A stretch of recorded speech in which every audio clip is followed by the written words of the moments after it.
Setuju nggak sih kalau Rizky Febian dan Mahalini Raharja disebut-sebut sebagai pasutri goals idaman? Tapi story life-nya Ikil ini kayaknya nggak bakalan banyak orang yang pengen deh. Habis story life-nya Ikil ini plot twist banget. Mengejutkan dan gak terduga.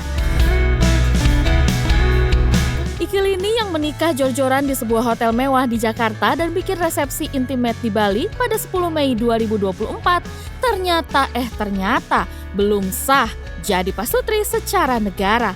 Nah lo, kok bisa begitu ya? Gak mau dicap pasutri yang nikah secara siri, Ikil ini ngajuin isbat ke Pengadilan Agama Jakarta Selatan. Hasilnya sungguh di luar prediksi BMKG. Isbat nikah Ikil ini ditolak pengadilan. Apakah memang sudah terjadi pernikahan atau tidak? Terus juga karena kan memang hari ini memang rangkaiannya adalah memang membereskan administrasi, hanya permasalahannya dari segi buku nikah. Nah sedangkan kalau dari aku dan Lini kan memang sudah mempercayai semuanya ke pihak WO yang kita pegang. Jadi memang pada dasarnya dari pihak mereka yang bertanggung jawab. Demi ayang beb tercinta, Iki pantang nyerah buat ngedapetin buku nikah asli dari negara yang ada stempel Kementerian Agama. Demi semua itu, Ikil ini effort abis sampai rela nikah ulang di kantor urusan agama alias KUA. Wow, aku terkejut. Cius beneran nih, ertok papan atas seperti Rizky Febian dan Mahalini nikah ulangnya di KUA. Mereka sudah menikah di KUA Setiabudi. Kemarin pernikahannya di Hotel Raffles, dilaksanakannya pada hari Jumat jam 9. Bukti bahwa mereka sudah sah secara negara dan juga secara agama dengan dikeluarkannya buku nikah. Hore, Ikil ini sekarang udah punya buku nikah asli dari negara yang ada stempel kemenaknya. Congrats ya! Setelah dapat buku nikah resmi, story life-nya Ikil ini lagi-lagi bikin plot twist yang unpredictable. Mahalini yang lagi ngetop-ngetopnya jadi penyanyi, bikin pengumuman bakal hiatus alias vakum atau break sejenak dari dunia musik dan nyanyi. Duh, kayaknya emang lagi musim hiatus ya, ngikutin Babang Boril Noah aja. Netizen dan fans setia Lini auto mewek berjamaah. Anggaplah hari ini adalah hari yang dimana kalian nonton aku tuh yang paling berkesan. Please, walaupun kalau misalnya ada aku salah atau apa, ataupun aku kayak ini kurang nih suaranya atau apa, boleh nggak disingkirin dulu, karena aku nggak tahu tahun depan kita bisa ketemu atau enggak. Baru aja termehek-mehek nangis berjamaah gara-gara Lini memutuskan hiatus. Selang beberapa hari kemudian, Ikil ini posting foto perut Lini buncit alias hamil.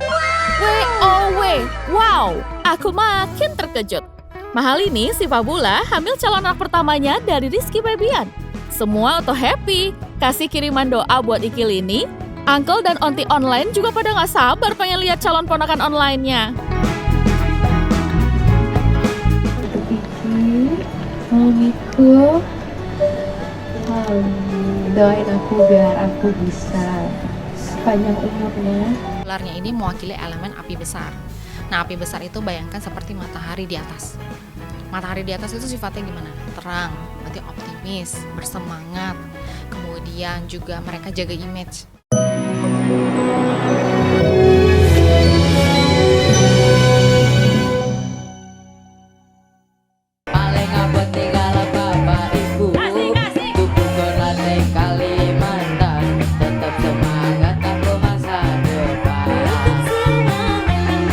Beneran ini Farel Prayoga. Wajahnya sih nggak banyak berubah, tetapi kok suaranya banyak berubah ya?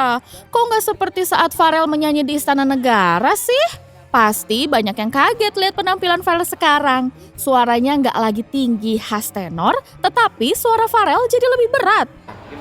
Kalau masalah suara yang pasti ada, nggak mungkin nggak berubah dari awal sampai sekarang, nggak mungkin nggak berubah, pasti berubah. Ya udah, namanya juga berubah, gimana lagi? Lebih ngebas, ya. Ya namanya juga masa peralihan dari anak-anak ke remaja. Udah Udah pasti suara Farel juga ikutan berubah. Tetapi rasanya nggak cuma suara Farel yang berubah. Karirnya sepertinya ikutan berubah juga. Farel yang dulu viral banget, kok sekarang seperti ngumpet ya? Kemarin dibilang vakum sih nggak juga ya. Kalau masih keliling-keliling, masih ada job, alhamdulillah lancar.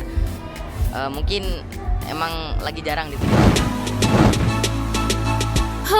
Coba kita spill konten medsos Farel. Apa benar dia masih eksis? Ternyata fansnya masih banyak loh. Farel juga lagi bikin new version lagu Ojo Dibandingke. Vibes-nya jadi modern dan anak muda banget. Kayaknya nih, Farel kepingin lebih banyak menggait fans remaja.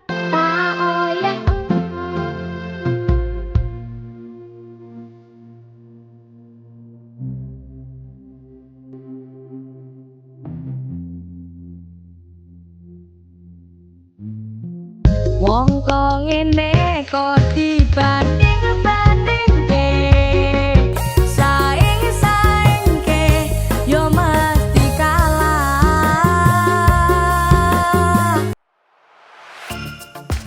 Kalau gini sih optimis karir Farel kembali bersinar di tahun ular kayu ini. Asal bisa menjaga kualitas, tetap produktif, dan tentu saja bisa jaga sikap. Jangan sampai terlena dengan nama Farel yang pernah viral. Itu masa lalu. Kalau Farel nggak kreatif dan produktif, sudah pasti bakal ditinggalkan penggemarnya. Optimis dong pasti. Kalau masalah kemarin alhamdulillah emang ada kesempatan di Istana Negara ya kemarin ya. Ya jadi kalau sekarang ya karya tetap harus jalan. Ya yang paling inti keluarin karya-karya baru sih yang paling inti. Keluarin karya-karya baru ya, karir harus tetap jalan. Terus jangan lupa sikapnya, jangan lupa jangan sombong atau ya gitu-gitulah. Satu lagi nih yang gak kalah pentingnya, Farel jangan terlalu cepat dewasa. Kalau dengerin lagu Farel sekarang sih udah banyak yang bau-baunya cinta-cintaan gitu. Bahaya nih kalau Farel juga udah mulai cinta-cintaan, bisa gak fokus sama karir lagi. Jangan ya dek ya.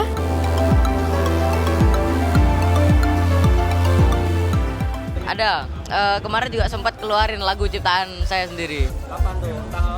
Udah kemarin sih, udah beberapa bulan yang lalu. Dudu Aku, itu bahasa Jawa. Kalau di Indonesia, bukan aku. Lagu itu percintaan. Tetapi setelah kita melihat perjalanan hidupnya si Farel, elemen bagusnya itu adalah air, kayu, dan api. Api setengah bagus, setengah jelek. Nah, di tahun ular kayu, elemen yang datang adalah si kayu dan si ular. Ular ini berelemen api, jadi kayu dan api. Nah, kayunya ini bagus untuk si Farel, dalam arti dia punya potensi untuk mendapatkan uang. Tetapi bekerja keras ini dibarengi dengan potensi sakit.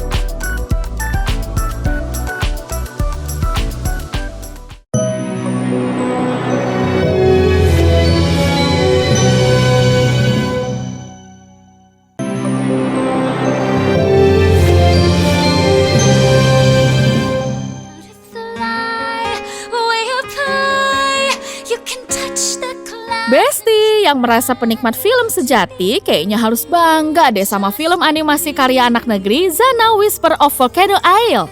Gimana enggak coba, film garapan MNC Animation yang disutradarai oleh Larry Whitaker ini looks-nya amazing banget. Zaman dahulu kala, Ratu Peri dan Raja Peri memiliki seorang anak perempuan. Saatnya aku akan menaklukkan para peri. Ya iyalah, Zana Whisper of Volcano Isle dibikin pakai hati dan passion sesuai standar internasional. Makanya wajar aja sih kalau Zana Whisper of Volcano Isle siap go internasional dan bakal diputar di 4 negara ASEAN, yakni Singapura, Malaysia, Brunei, dan Kamboja. Kita ada beberapa negara yang udah kita confirm ya pada saat press conference kemarin. Betul. Jadi di Singapura, Brunei. Iya, di Malaysia juga. Zana Whisper of Volcano Isle sudah diputar di seluruh bioskop di Indonesia sejak 2 Januari 2025.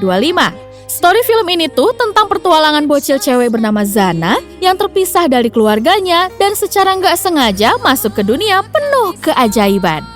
Harus membuat film yang bermutu, yang dapat memberikan edukasi bagi mereka. Whisper of drama Volcano Isle sudah tayang di bioskop seluruh Indonesia mulai 2 Januari 2025. Saksikan film keluarga ini ya. Bangunlah gunung api, hanya amarahmu yang bisa menyelamatkan kita semua. Kemarahan ini hanya akan menghancurkan kita.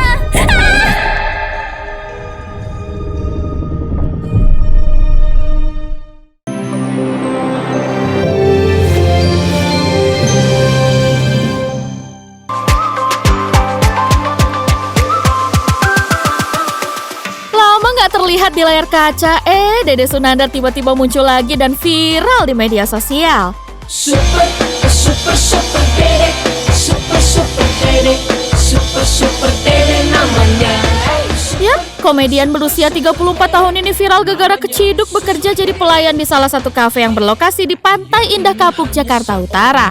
Bukan hanya jadi pelayan, dalam foto-foto yang beredar di media sosial, Dede ternyata ngepel lantai juga, Besti.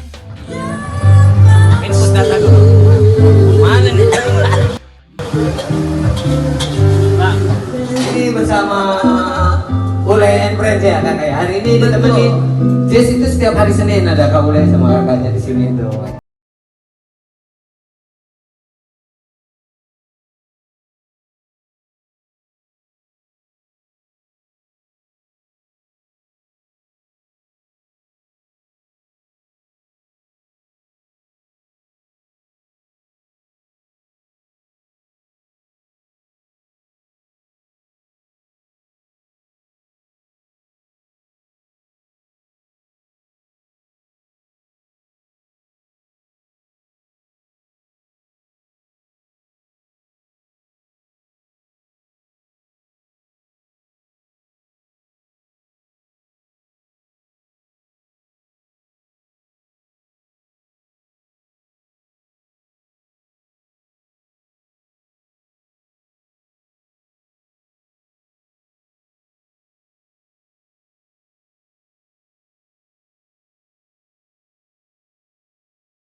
Gas Dishub. Kayaknya semua dilakukan Dede hanya karena ingin mencari rezeki halal untuk menghidupi istri dan 3 anaknya ya. Tapi perjuangan Dede mencari rezeki seperti ini sebenarnya bukan hal baru loh. Sebelum jadi komedian terkenal, Dede juga sempat menekuni banyak profesi, di antaranya ojek payung, loper koran, hingga jadi cleaning service. Itu kok koran apa lagi? Loper koran ya kan. Jaga koperasi SMP. Jaga koperasi SMP? Kok bisa? Biar gue dapet inian bang, biar gue dapet LKS gratis. Messenger 3, 4, ya Messenger ini ngapain? Nganter-nganterin inian bang, surat. Bener surat kertas? Iya, orang ada yang surat harganya sampai ratusan juta, kalau hilang kepala gue puyeng. Oh ini surat penting ya? Oh iya. Di gue kerja. Serem juga. Setelah dari cleaning service, terus kerja di restoran nggak diterima. Di restoran nggak diterima? Iya, berarti belum kerja. Ih tapi udah kerja bang. Jadi cleaning service pun bukan hal yang mudah untuk Dede. Yap, saat bekerja jadi cleaning service di sebuah stasiun televisi, Dede mengaku pernah dibentak dan dihina dengan kasar oleh seseorang yang merupakan istri dari artis terkenal. Saya nangis di situ pak. Hah? Gua nggak tahu nih. Jadi ada kucing pup. Mas tolong bersihin dong. Saya udah bersihin Pak, namanya di WC, namanya di AC ruangan kan bau kan, saya dikatakan bau. Segala macam, udah saya nangis. Sama siapa? Ada Salah satu talent. Salah satu talent, cuman istri